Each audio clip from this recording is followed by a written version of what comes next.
Hi, everyone, and welcome to the Hall, Walt, and Baca Happy Hour. My name is Jeff Zappelli. I'm the general manager for Walt Wines. You've reached the best place to come on a Wednesday afternoon. This is the show where great minds drink alike. Cheers to everyone who came today. I hope that you have a glass of wine in your glass. Things have been going incredibly well at the winery. We're through harvest. We've got everything down in barrel. We're just starting to taste the 2021 lots of Pinot Noir, Cabernet, and Zinfandel that we produce. So far, everything tastes exceptional, and we will keep you updated. But the most important thing for you to know today, the breaking news, is that we have a new way that you can share the gift of Hall, Walt, and Baca wines with your loved ones this holiday season. We have a new gift card program that you can purchase. You can purchase gift cards online that are good for anything in our tasting room or online or by phone. You can go to waltwines.com, hallwines.com, or bacawines.com and find our gift cards and purchase them, and we will ship them straight to you just in time for the holidays. No problems with delays on these, we promise. Anyways, my guest today is an incredible football player. We've had some amazing guests, and we were very lucky to get this gentleman today because he's a very busy man who's in the middle of his season. But my guest today is a huge football star. As a high school All-American, he was one of the first recruits signed by the Alabama Crimson Tide's head coach, Nick Saban. As a college All-American, he played in Alabama's first BCS national championship team. And from there, he launched to be the 20th overall pick in the NFL draft, where he started at cornerback and strong safety for the past 12 seasons.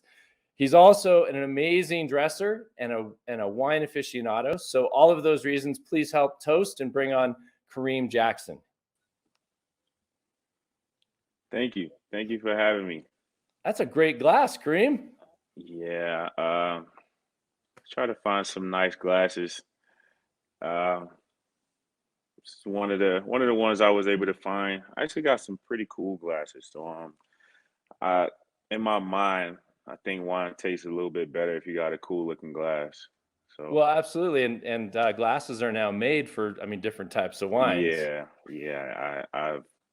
I've learned that as well. So automatically with that, I just get into the whole buying different glasses. You see, all the different shapes and things like that, and I just, all right, well, I gotta get that. I gotta get that. So Oh, it sounds like you're going down the rabbit hole of wine and wine gear. yeah, I'm all the way down it, all the way down it for years now, all the way down it. Well, congrats, man. Just for full transparency, I want everyone to know that we're actually filming this on Tuesday. Kareem was nice enough to spend his off day with us filming. You're going to be in practice tomorrow when we're going to go live with this show.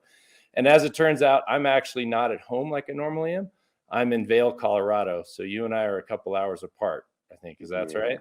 yeah, we are, we are. I wish we can trade places. You go to practice tomorrow, and I be in Vail.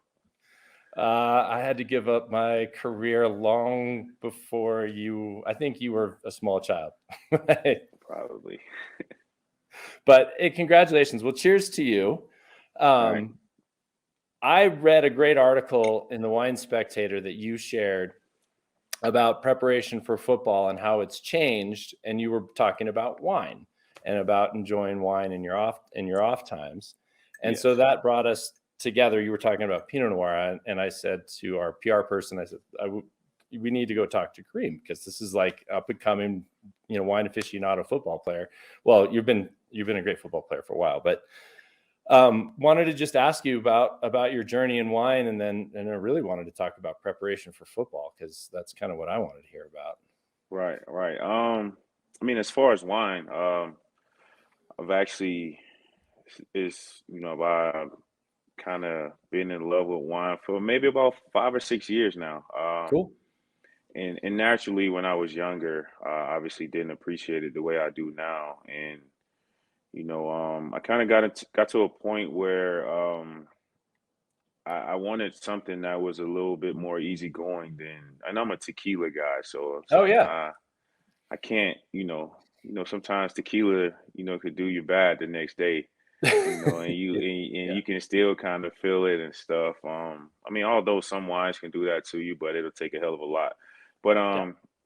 So for me, it was more so wanting to get into something else that wasn't gonna, have me, dragging around the next day, and my guy, his name is Devon Scott. He's out of New York. He does all of Uh-huh. my suits, for the season. And Yeah. he introduced me to a Malbec years ago, and from there, my love for wine just kind of took off.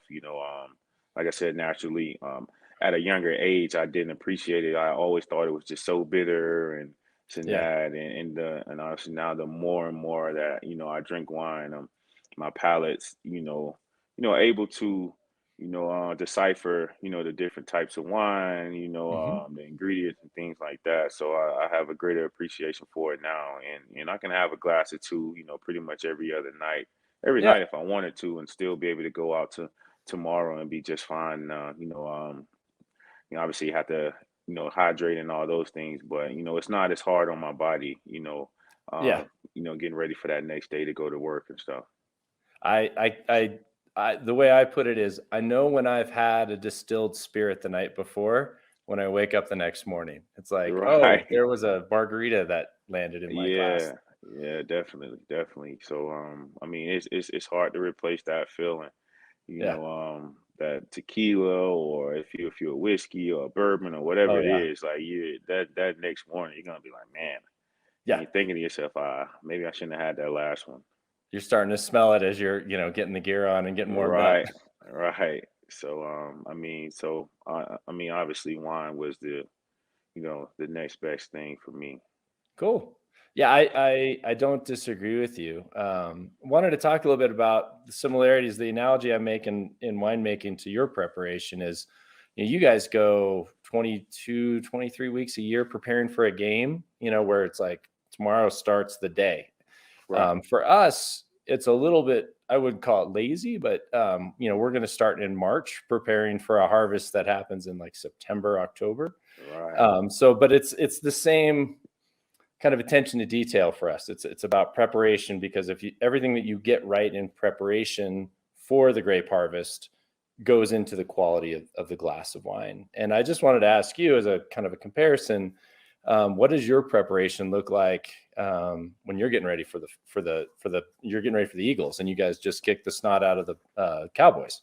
Um, and like you said, it definitely has some similarities. Obviously, don't take that much time. I mean, it's just for us, it's a week of preparation. But obviously starting the week, and obviously you lose a day because that particular Monday after a game like Sunday, you go and Yeah, pretty much watch what you guys just did. Whether it's a win or a loss, you still have to go, and everything's not going to be perfect. So you have to go and, talk about things. You watch the film and you make corrections. And because a lot of times, it's a copycat league for us. So whatever you got beat on that week before, yeah, 9 times out of 10, you're going to see it the following week, some kind of way.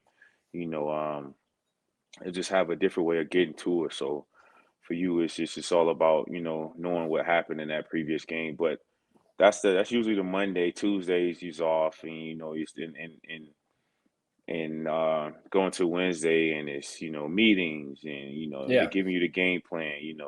For us defensively, we go first and second down, a little bit of third down, and Thursdays all third down, a little bit of red zone. All right. Friday it's all red zone, and you kind of go back over everything that you did Wednesday and Thursday, and obviously Saturday if you're home. You're in a hotel. If you travel, you have to travel. But Yeah. on top of that is the body maintenance is a Yeah. everyday thing. It's a nonstop thing. So it's in the building, body maintenance when you have and a hour break or whatever the case may be, whatever type of break time you have. And on top of that, after you're done for the day, it's going home and massages and doing the little things, obviously getting your rest and getting your own Yeah. separate film study in. So the week is a little hectic in terms of the preparation, but on Sundays when you get out there and you start to see some of those things you saw all week in practice or your film study, it's gratifying because you're able to have some memory recall, and those things are going to help you make plays and help the team, Yeah. be successful. So it's a definitely a process throughout the week, but on Sundays when those things start to happen, it's a lot of fun. Yeah, well, it was a lot of fun this week, especially. I think you led the team in tackles, and like I said, you kicked the snot out of the Cowboys. I'm a 49ers fan, so I love watching the Cowboys' demise. But I probably shouldn't, though. The owner of Hall actually owned the Cowboys, so I might be in trouble at some point here in this conversation. That's okay. But what I was going to say is similar things could happen to us throughout the season. We don't necessarily we don't fight with agriculture the same way that you guys fight with your next opponent, where they saw a mistake you made and they kind of go for it. But there's constant changes that the environment's presenting and challenges that our winemakers are going through. And I think about it in the same way when I was thinking about football is, you just have to make sure that every time you're practicing at your highest level, because when the game day comes for us, and that's when the grapes come in, we better make sure that we're ready for anything that might happen. Too much sugar, it's a bigger harvest than normal. Those are the kind of things that cause us to adjust. Right. So what's some of the usual hiccups that you guys usually run into? The biggest hiccup is too much of a good thing, I guess, would be the best way to put it. So in 2018, so we're drinking the 2019 vintage. So maybe I'll use that as an example. In 2019, everything came in on the same time that we would expect it. So typically white wines will come in earlier. So Sauvignon Blanc, Chardonnay. And then you see Pinot Noir, the first red wine, come in with Zinfandel and, some Merlot, but rarely Cabernet, right? And then Cabernet comes in. And so from a winemaking perspective, you can treat each one of those situations with as much attention as you want. 2021 was a completely different year. We've been in a drought for a few years, and everything kind of happened at the same time. So we had a full, we had a blitz. It was a safety corner blitz, and no one was left out to cover the receivers, kind of thing. Where we had, Chardonnay coming in with Pinot Noir, coming in with Cabernet, coming in with Zinfandel. And the problem there is that you have to really keep everything still separate. So the things that we employ, we'll bring in trucks that have refrigerators in them. So that like a big trailer, put the fruit in a trailer so that we can manage the process of bringing them through. We have tanks that produce the wine. So sometimes we won't ferment. We'll actually just put the grapes into a tank and turn the tank down really cold. And that'll keep it from fermenting and turning into wine so that we can come back to it a little later. But it's also understanding, the 2, 3, 4 weeks ahead of when we think harvest is going to happen, it's being ready for that surge. So it's being, it's the quarterback looking at you going, I'm in trouble and I need to get someone to block him because I don't have anyone blocking him. And so for the winemaker, I know that this vineyard's coming. I've also got 3 other vineyards that I'm planning on coming. I need to build some space in the winery to manage it, I guess. So that's the biggest issue we have at harvest. The second issue that we have at harvest is just, getting to all of the different places that we pull fruit from and actually tasting and making sure that those are right. And that's just that's just a whole lot of audible, a lot of screen, a lot of windshield time with the car, and then we just get going. Right. I'm sure it's a very unpredictable process for you guys. It's one of those things, obviously for us, knowing everything's not going to be perfect. Just, I guess, realizing once you get in the game, just like, all right, well, we know we'll probably play about 70 to 75 plays max. Mm-hmm. Out of these 70 to 75, let's limit, as many, mistakes as we can and, the hiccups. But for you guys, it's just like it's pretty much the same for us, not really knowing what's going to happen and when it's going to happen. But in your mind, just saying, we know at some point we're going to have some type of adversity. Yeah. So, but no, I get it. Yeah, I'm quite sure it's very unpredictable. That would have me sitting on the edge of my seat every year around harvest time. I would be sick, like all over the place.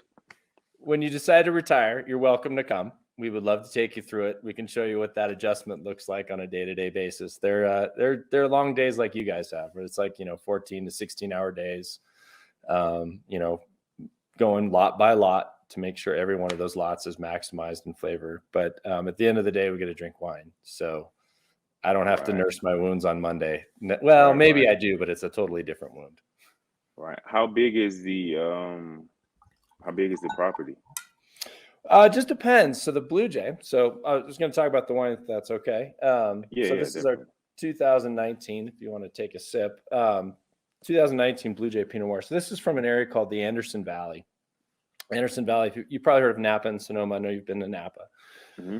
So this is north of both of those counties and west towards the ocean, and it's an area that's known for growing sparkling wine. So grapes that go into sparkling wine and grapes that go into Pinot Noir and Chardonnay. So those are the still wines. So it's pretty delicate. It's not like Cabernet where it comes on with a lot of tannin, a lot of flavor. This tends to be more delicate in the entry. Right. This vineyard is one of our 3 vineyards, and it's 30 acres. And so off of that 30 acres, we'll make 2 wines.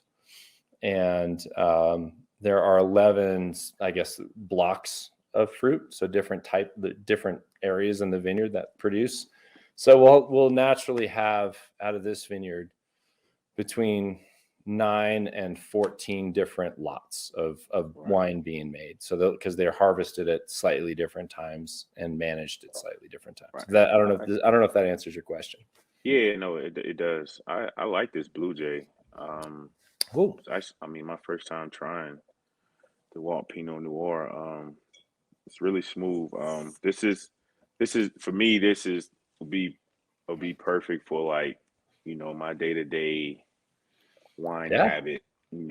Having a glass or 2 before bed, trying to get me relaxed, and right before I knock out. So this will be perfect. It's not as bold. It's more of a laid back, watch a movie in front of the fire, and I still have to get up early and go to work tomorrow. It's one of those. But I like this though. I'll have to get some more of this for sure. Well, you can talk to us. We'd be happy to make sure you can find it in your glass. Cherry Creek Grill, if you're in Denver, by the way, they pour it by the glass. They do? Okay. They do. I've yet to go to Cherry Creek Grill. I've heard some good things about it. I definitely want to try it. Yep. It's right across the street from Elway's. And they were actually, Elway's was the first restaurant that ever supported our wine in Denver. So I like both those corners. I definitely have to order a case of this, put it in the cellar. I'm one of those guys, I buy in bulk everything. So it's just like, if it's something I like this, I'm like, all right, well, just let me get 6 bottles of it now, so I don't have to worry about it a month from now. I have a couple bottles, I can drink one, still have a couple left I can sit on, maybe get one to one of the guys, and still, I still be fine. But if I just get 1 or 2, the guys come over and we go to talking. Next thing you know, those 2 gone. I'm like, damn, man, I drank all my Pinot Noir. And then it's just like when I go to look for it and I don't have it, I'll be pissed. So I'll definitely have to get a case. Well, quick plug for the internet that's tuning in. This wine's actually on sale right now for our Thanksgiving special. You can find the Blue Jay Pinot Noir on sale on waltwines.com. So I'll just use that as a plug, Kareem. Thanks, man. Oh, man. You're welcome. I'll go on Walt. So I also wanted to ask you about, you're not only a collector of fine wine, you are one of the snazziest dressers I've seen in the NFL, or period. And you mentioned going to Fashion Week. Do you buy your sneakers in bulk? Because I saw an Instagram photo of you with like would look like thousands of sneakers. I do. And it usually happens after I've had about 2 glasses of wine or some tequila. And it's just a natural habit for me to just go right on GOAT and just go to, clicking and ordering away. I can't help it. But I've always been into fashion as a kid. Sneakers, clothing. Hmm. You name it. I've always been into it when it comes to that. And it's always, these different designers. They obviously trying to keep up one another, and it's Uh-huh. always new stuff. It's just Louis Vuitton or Dior. Everybody's putting stuff There we go. out time and time again. Couple months they'll have a new collection coming out, and because I'm into fashion, and I get a lot of different opportunities, and I do a lot of shopping, so I've created a ton of relationships, and I don't know if it's a good thing or a bad thing because they just send these pictures right to your phone, and it's just Uh-huh. like, okay, I like that, and the next day it shows up at your house. So they make it easy for me, and I don't know if it's a good thing or bad thing, but I definitely I've always been a fashion guy. I've always loved sneakers, and I was gonna say, and I think you grew up in Atlanta, if I'm right, Macon, in um Macon. yeah, about an hour and 15 south of Atlanta. Okay. Yeah, Macon, Georgia. So And so was there an inspiration in your family that got you into fashion, or was this just something like you developed as you got older? um it was just something that, even like I said, as a kid, and I was very fortunate enough to have two parents that was able to provide for me and my sister. So I was able Yeah. to, I was always one of those kids that knew Jordan's coming out. I had to be, in the line waiting for him, or Yeah. I've developed relationships in the particular shoe stores. But and the thing about it, a lot of people, always, looked out for me when it came to the sneakers because I played ball, Yeah. and obviously everybody knew me for playing ball in my city because it wasn't a big city at all.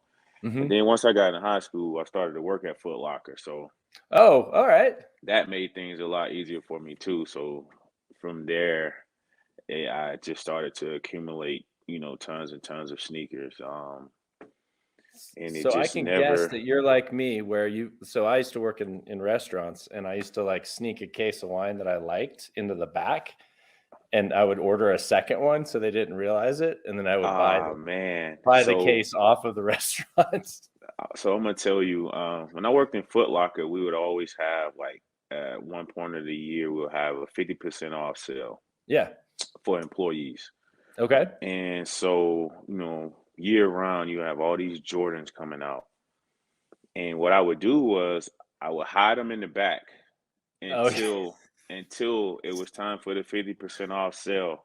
yeah. And out of nowhere, I would just come out of the back with like 10 to 15 pair of sneakers. And everybody looking around like, man, I thought we sold out of those. I was like, man, I just found them in the back. And Yeah. all of the whole time I've been hiding them for like 3 or 4 months in the back, like everywhere, in the bathroom, like everywhere. Yeah, Yeah. just hiding them. And so pretty much the same thing. So me and you got a lot in common when it comes to that. Yeah, I know. I mean, I think we both graduated into a position where we could just, find the wine and find the sneakers. I was a big sneaker guy. I had the Bo Jacksons as a kid, if you remember those, Air Yeah, Jordans. Um, definitely. and then I stopped being athletic and started working in wine. So I probably need to come back to you now and be more of a sneaker collector, I think is my. Well, I tell you what, since I mean, obviously, I'm still pretty up to date when it comes to the sneakers. So let me know what you're looking for and what you thinking about or whatever. If you want to know what's hot right now, I can let you Oh send yeah. you a list. Send you a list of the hottest sneakers, and you just send me the list of like all the hottest wine, the new up and coming wines, all that stuff. And it's a trade for a trade. I was gonna say I'll just have to fly to. I think you're mainly in Houston, so I'll just have to fly to Houston, and we'll do the swap or the education, I guess. Yeah, we can do that. We can do that.